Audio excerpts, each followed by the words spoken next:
Bapak Ibu sehat-sehat ya di awal tahun. Ada beberapa mungkin penguatan. Sebelumnya mungkin sudah tahu sih kaya Bapak Ibu ya, atau belum sama sekali? Belum terusin. Ya, mungkin di sini lebih kepada penguatan Bapak Ibu, karena memang sebelumnya sudah sudah dijelaskan beberapa tentang sekaya. Kita masuk kepada awal tahun di mana kita fokus kepada LMS yang ada di dinas Bapak Ibu. Ada beberapa yang sudah mengikutkan di sekolah, tetapi kita lihat persentasenya belum 100%. Memungkinkan untuk masuk ke 70 atau 80% yang kita harapkan gitu ya. Nah, ada beberapa fitur Bapak Ibu. Bapak Ibu bisa lihat di depan, kelihatan nggak yang di belakang? Bagian Dinas Pendidikan Kota Bandung itu ada namanya Sakoja Bapak Ibu. Sakoja itu singkatan dari Sakola Juara, di mana Sakoja itu adalah portal aplikasi. Jadi kalau misalkan kita buka Sakoja, di dalamnya itu banyak, ada Spuber, ada Sikaya, sampai kepada EKTSP, semua ada di sini. Tapi ini adalah portal, gitu ya. Nah, untuk masuk ke Sikaya, Bapak Ibu, silahkan buka terlebih dahulu website yang Sakoja ini. Jadi Bapak Ibu bisa buka, ada tutorialnya, nanti di YouTube juga ada. Nah, nanti di paling bawah terdapat menu namanya Sikaya. Silakan untuk klik saja menu tersebut. Aplikasi secara otomatis akan mengarahkan ke aplikasi Sikaya. Nah, Bapak bisa lihat di sini ada username dan juga password. Sebelumnya sudah punya akun SSO Bapak Ibu ya? Nah, perlu ditegaskan Bapak Ibu, akun SSO itu adalah akun utama Bapak Ibu dalam membuka semua aplikasi yang ada di dinas. Jadi kalau misalkan Bapak Ibu lupa dengan akun tersebut, mohon untuk segera konfirmasi ke operator. Berbeda halnya dengan aplikasi lain, misalkan Bapak Ibu punya Facebook, kemudian Instagram dan lain sebagainya, itu kan satu akun mempunyai untuk semua aplikasi kan, beberapa aplikasi satu akun, satu lagi misalkan Facebook satu akun. Kalau dinas ada misalkan 30 aplikasi, itu cukup menggunakan satu akun tersebut. Jadi Bapak Ibu jangan sampai lupa dengan akun tersebut.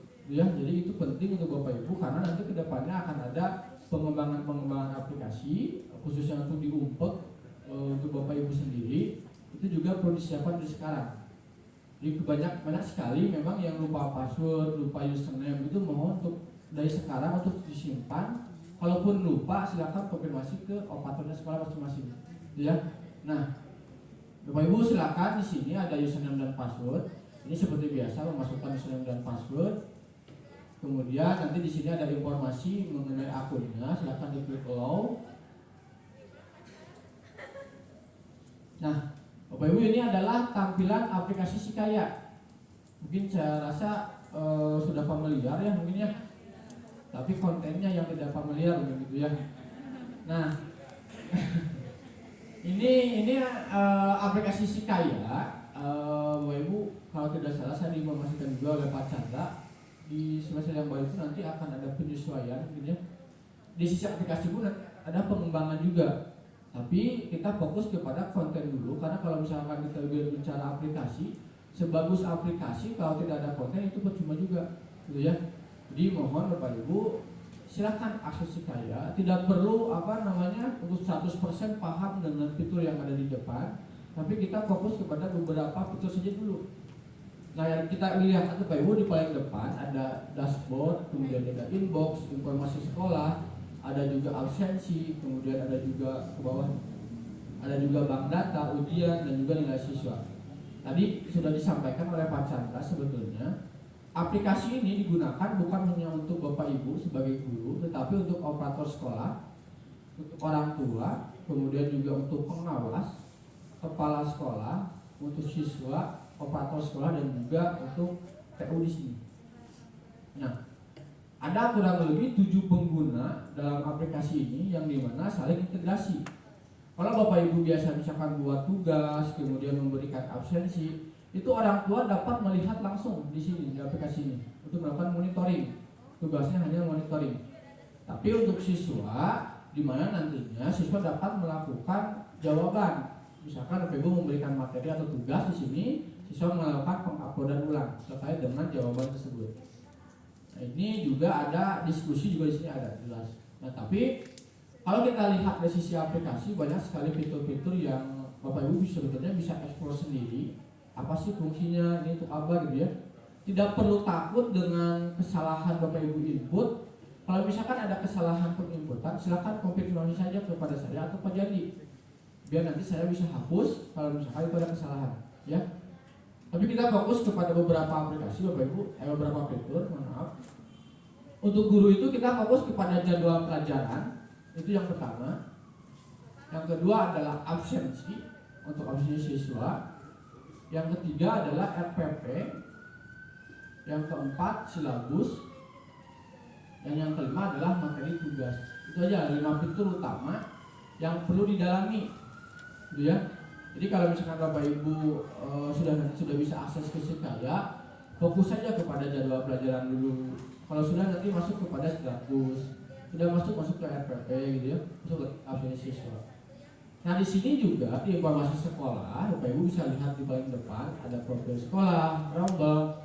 Ini semua tidak perlu lagi inputkan dari awal, karena sistem ini sudah terintegrasi dengan data Dapodik, gitu. Jadi kalau misalkan Bapak Ibu Dapodik ini sudah sesuai dengan operator yang diinputkan, nanti Bapak Ibu bisa cek di sini.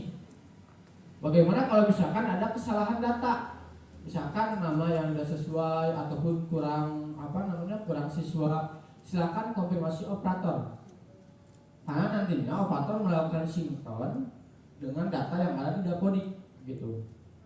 Kalau misalkan rombelnya misalkan belum terupdate, silakan konfirmasi ke operator.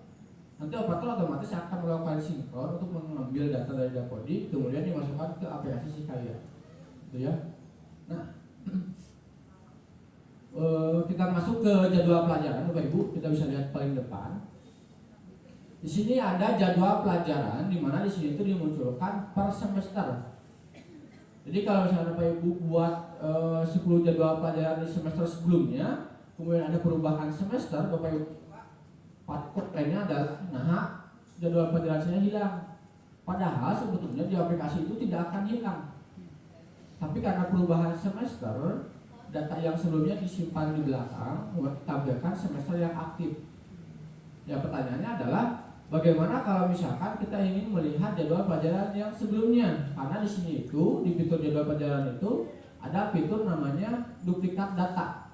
Jadi kalau misalkan jadwal pelajaran sebelumnya sama dengan jadwal yang semester sekarang, Bapak Ibu bisa lakukan duplikat dari jadwal sebelumnya.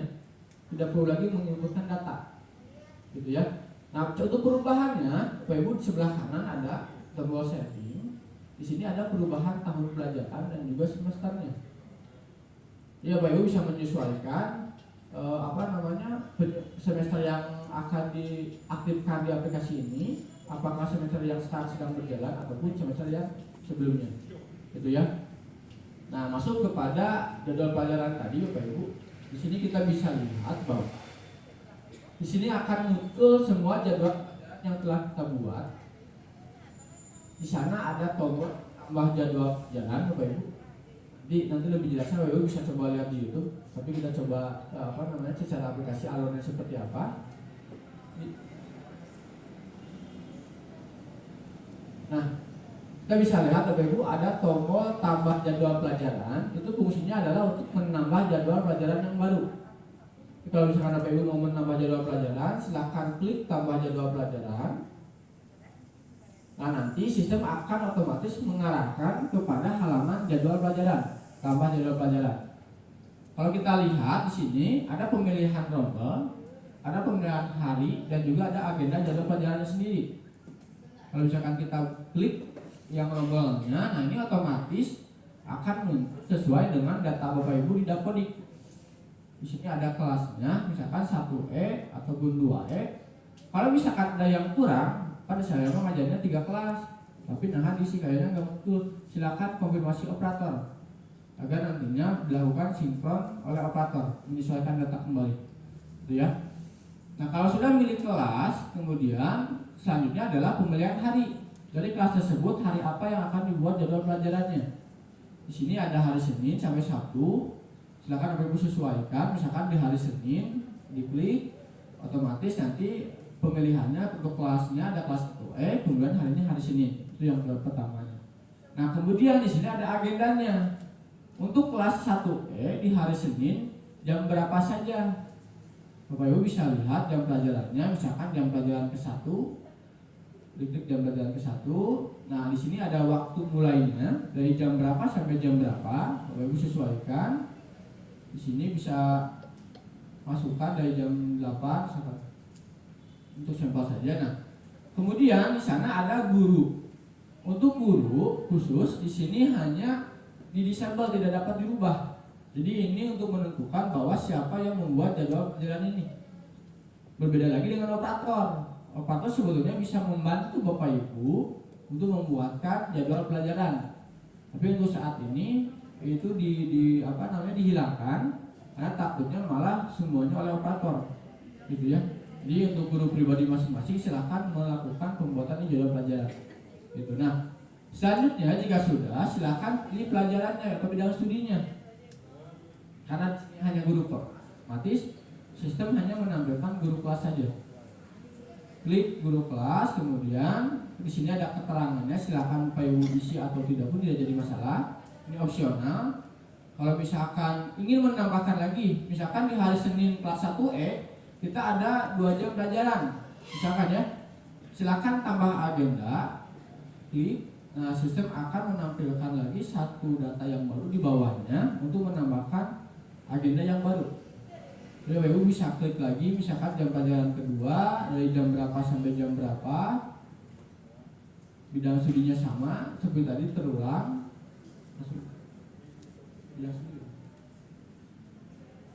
Nah, kalau sudah di sini Bapak Ibu lihat ada tombol simpan dan tambah baru. Apa sih bedanya? Kalau tombol simpan artinya kita hanya menyimpan data tersebut, kemudian akan menampilkan yang sudah kita buat sebelumnya. Itu ya. Kalau simpan dan tambah baru artinya kita menyimpan data tersebut, tetapi kita akan diarahkan lagi ke halaman ini untuk menambah jadwal pelajaran lagi yang baru. Misalkan saya ngajar di 2 kelas, kita buat dulu kelas untuk 1E, kemudian simpan dan tambah baru kita buat lagi untuk kelas 1F misalkan. Itu fungsinya simpan dan tambah baru. Jadi Bapak Ibu tidak perlu lagi mengklik lagi tambah jadwal pelajaran, tapi cukup langsung disimpan dan tambah baru. Klik simpan. Nah, sistem akan otomatis menyimpan jadwal pelajaran. Kemudian di sini akan muncul jadwal pelajaran yang telah kita buat tadi, Bapak Ibu. Di sana jelas bahwa ada harinya, kelas, jam keberapa, siapa guru yang, kemudian juga ada pelajarannya apa, siapa yang mengubahnya, dan juga tanggal ubah. Nah, fungsi ini Bapak Ibu, jadwal pelajaran ini untuk apa? Nantinya digunakan untuk melakukan absensi siswa. Siapa yang melakukan absensi itu oleh Bapak Ibu sendiri, gitu ya. Jika sudah, Bapak Ibu bisa di sebelah kanan ada tombol aksi. Kita bisa melakukan pendetail data, melihat data-data tadi. Klik. Nah, ini muncul semuanya dari jam berapa sampai jam berapa, ini ketahuan. Kemudian kita juga bisa mengubah ataupun menghapus si jadwal pelajarannya.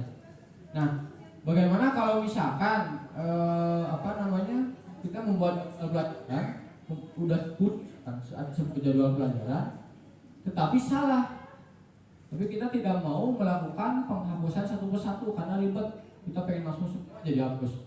Silakan Bapak Ibu di sebelah kiri kita bisa centang, diklik. Nah, itu otomatis dua data tersebut terselected. Kemudian di sebelah kanan ada tombol atau icon hapus sebelah kanan di atas. Nah, di sana silakan untuk diklik, nanti akan muncul konfirmasi, klik. Nah, di sini ada konfirmasi hapus data. Jadi Bapak Ibu kalau misalkan ada kesalahan pengisian 10 data ingin menghapus sekaligus, Bapak Ibu bisa lakukan ini.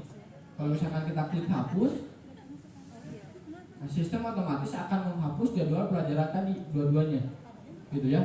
Ini nggak perlu satu persatu Bapak Ibu untuk buatnya, untuk hapusnya, gitu ya. Coba buat lagi nih untuk tes atensi.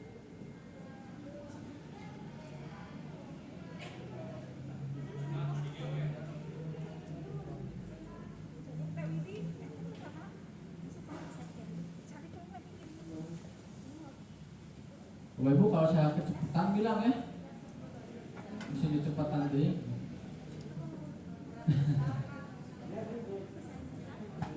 Kurang besar? nanti kita masuk ke modul selanjutnya, yaitu absensi. Bapak Ibu, di mana modul absensi itu ada di sebelah kiri, kemudian di sana ada absensi siswa. Silakan diklik absensi siswa tersebut. Nah, di absensi siswa ini kita bisa melakukan ekspor data absensi. Jadi absensi yang telah kita buat sebelumnya itu sistem dapat melakukan perekapan lewat PDF.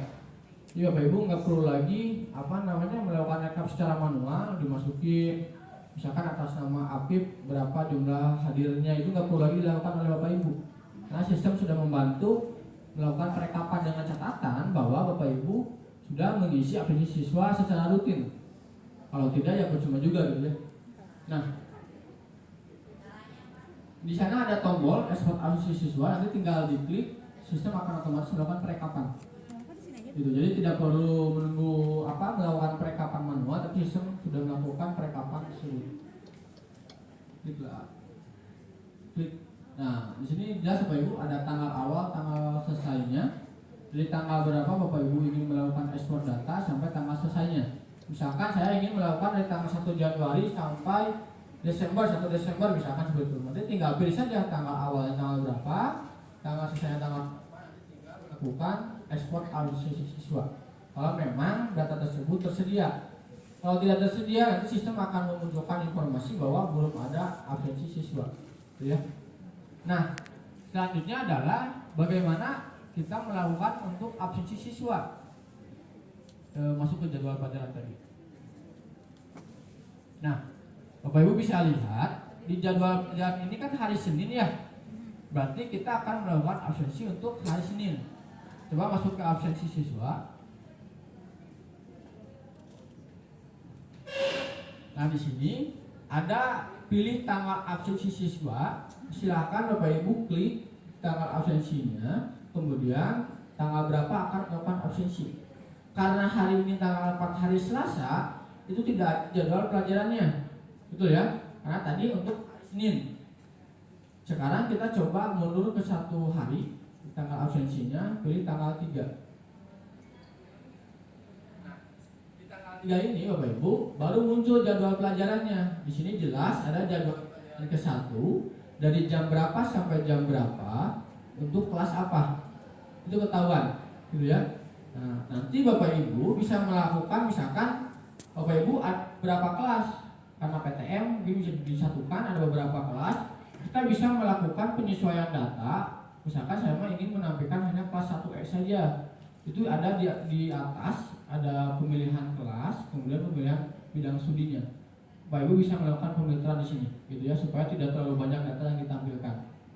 Nah, kalau sudah, selanjutnya adalah di sana ada tombol lihat absensi. Silakan untuk diklik lihat absensi tersebut. Nanti sistem akan memunculkan semua data siswa di kelas tersebut. Kemudian ada beberapa status kehadirannya.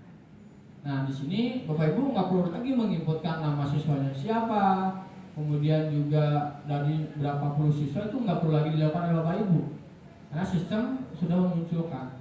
Nah, secara default untuk absensi siswa itu sistem akan menampilkan semua siswa tersebut dalam berstatus hadir. Jadi kalau misalkan di kelas tersebut ada 30 orang yang hadir dan itu semuanya, sudah aja Bapak Ibu tinggal ke bawah. Kemudian pilih RPP-nya seperti apa. Nah, nanti tinggal pilih RPP, kemudian simpan aja. Tapi kalau misalkan dari 30 siswa ada 2 siswa yang misalkan sakit, silakan untuk pilih. Misalkan dia sakit, klik aja yang S-nya, kemudian misalkan ada yang alpha gitu ya, diklik, tinggal dimasukkan keterangannya. Ini keterangan opsional. Bisa Bapak Ibu masukkan, bisa tidak juga tidak masalah. Nah, yang jadi penyesuaian di aplikasi ini adalah absensi dapat dilakukan 2 minggu sebelumnya. Jadi gini, kalau misalkan Bapak Ibu mengajar hari ini, tidak perlu hari ini juga untuk menginfokan absensi siswa.